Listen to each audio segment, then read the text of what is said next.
त्यामुळे ते कामाचं एक 5-10 मिनटं झालं, त्यानंतर 30-40 मिनटं आम्ही वेगवेगळ्या विषयांवर, भविष्यात काय, बजेटमध्ये काय, अशा गप्पा मारल्या.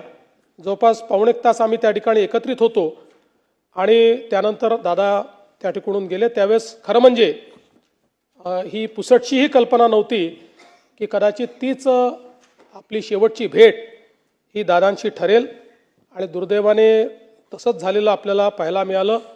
ही अपघाताची बातमी ज्यावेळेस आली त्यावेळेस पहिल्यांदा मनाने असं म्हटलं की ठीक आहे, अपघात झाला असेल, पण अपेक्षा करूया काही झालं नसेल.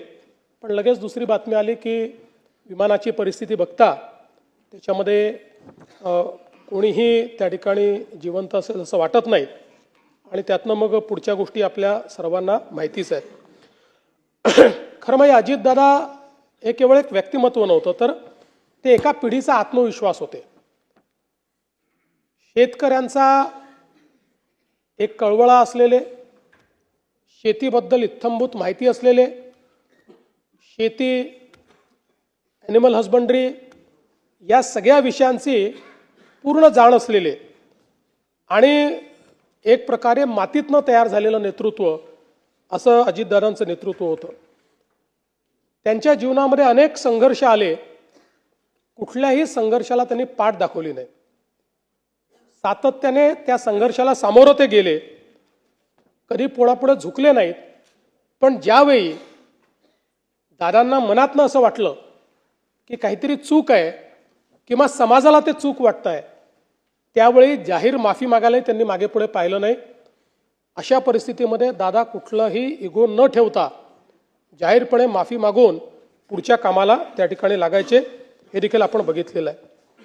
त्यामुळे एक प्रकारे अनेकांचं आधारबळ असलेले, अनेकांना धीर देणारे, अनेकांच्या निर्णयाची ताकद असलेले दादा आज नसल्यामुळे निश्चितच खूप मोठ्या प्रमाणात अनेक लोकांच्या समोर अनेक प्रश्न त्यातनं निर्माण झाले.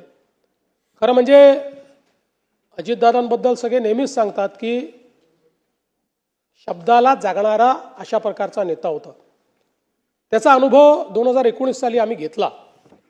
2019ला ज्यावेळी आमचं ठरलं की सरकार तयार करायचं, त्यानंतर काही कारणाने तो निर्णय त्यावेळी त्यांच्याकडे वरिष्ठांनी बदलवला. पण दादांनी त्यावेळेस भूमिका घेतली की नाही, मी शब्द दिलेला आहे, मी शब्द मोडणार नाही. आणि आम्ही सरकार तयार केलं, शपथविधी घेतला. त्याला अनेक लोकांनी पहाटेचा शपथविधी म्हटलं. त्याला पहाटेचा म्हटलं की दादा त्याच्यावर नाराज व्हायचे. दादा म्हणायचे पहाट म्हणजे 6 असतं, ही काही पहाट नाही आहे, आम्ही 9 वाजता शपथ घेतली होती, तो सकाळचा शपथविधी आहे, असं नेहमी ते पत्रकारांना सांगायचे.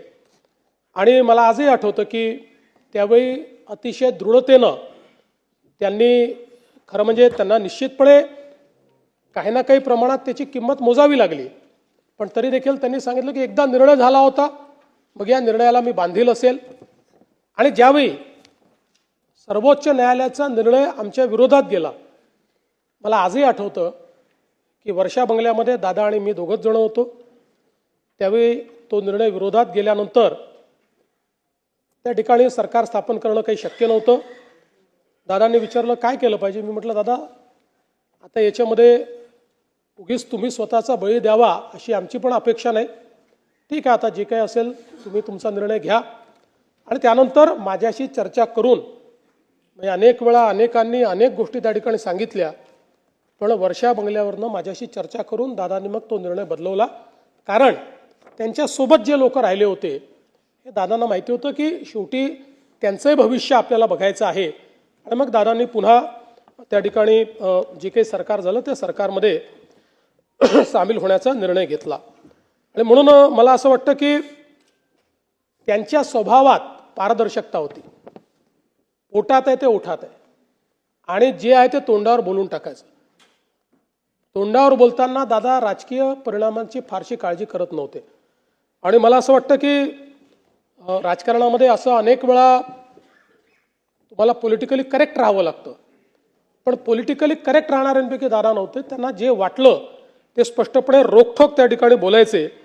आणि त्यामुळे मला असं वाटतं की त्यांच्याबद्दल आमदारांना किंवा सदस्यांना देखील हे माहिती होतं की पण जे काम होऊ शकत असेल ते मात्र तात्काळ करणे आणि तिथल्या तिथे फोन लावणे, ते काम झालंय की नाही पाहणे, अशा पद्धतीनं दादाची ख्याती असल्यामुळे जे सदस्य आहेत ते आपलं काम हक्काने घेऊन त्या ठिकाणी दादांकडे जाताना आपण बघायचो. आणि मला असं वाटतं की वर्षानुवर्ष काम करत असताना दादांनी एकवचनी असण्याचा एक नाव जे कमावलं की दादा म्हणतात ते करतात, हे राजकारणामध्ये मला असं वाटतं की अतिशय विरळ आहे. आणि खरं तर मला असं वाटतं की ज्यावेळेस 2019 नंतर मी विरोधी पक्षनेता झालो, ते इकडे आले, ते पुन्हा उपमुख्यमंत्री झाले. पण आपल्यापैकी अनेकांच्या लक्षात असेल की इथनं भाषण करताना ते माझा उल्लेख मुख्यमंत्री म्हणूनच करायचे. मग प्रत्येक वेळी मग त्यांना आठवण करून द्यावी लागायची की मुख्यमंत्री नाही, विरोधी पक्षनेता. आणि मला असं वाटतं की त्यानंतर कदाचित त्यांचे ते शब्द जे आहेत ते सत्य झाले. आम्ही एकत्रित आलो, आम्ही दोघेही उपमुख्यमंत्री झालो, नंतर मी मुख्यमंत्री झालो, पुन्हा शिंदेसाहेब आणि ते उपमुख्यमंत्री झाले.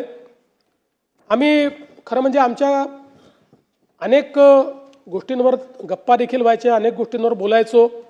दादांना क्रिकेटची आवड होती, त्याच्यावरही अनेक वेळा आमची चर्चा व्हायची.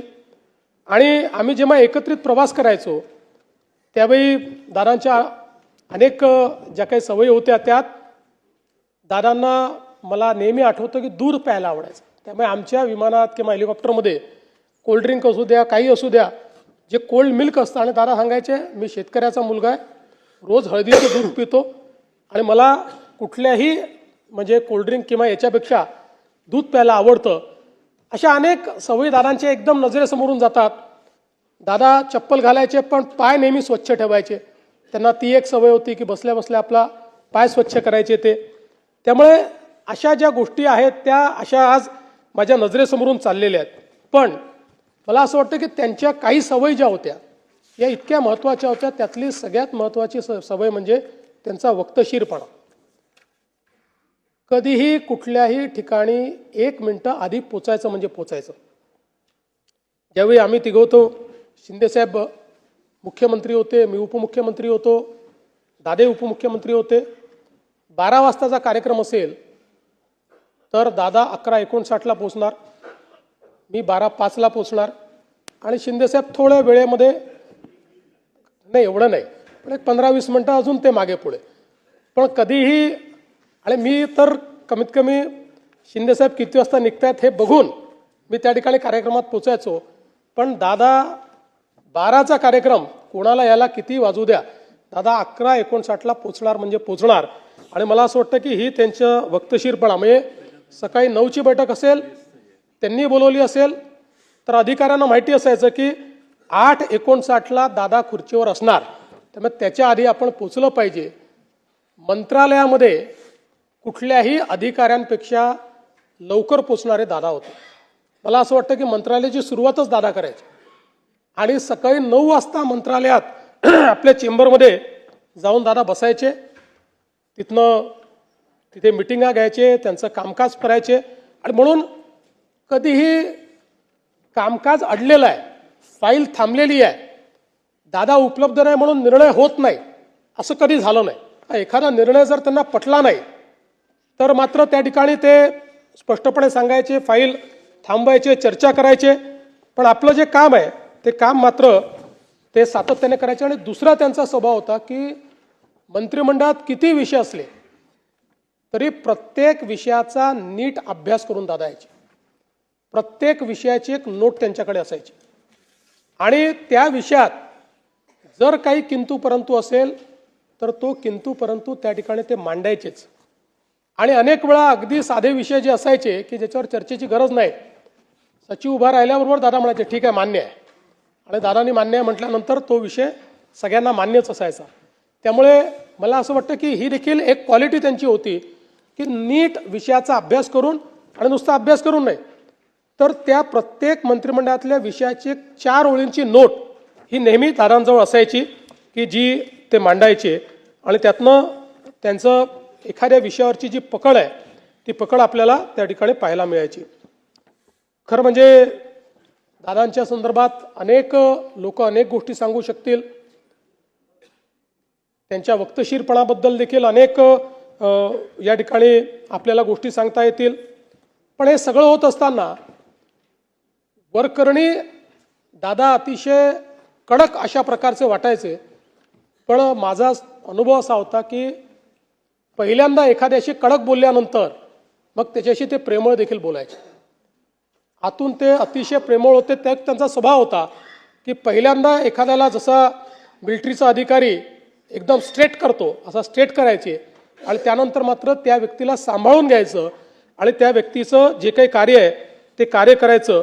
हे खरं म्हणजे दादांचं आपण काम पाहिलं. पण हा सगळा वक्तशीरपणा, हे सगळं घड्याळाच्या काट्याने चालणं, या सगळ्या गोष्टी जरी खऱ्या असल्या तरी पहिल्यांदाच दादांनी टायमिंग मात्र चुकवलं.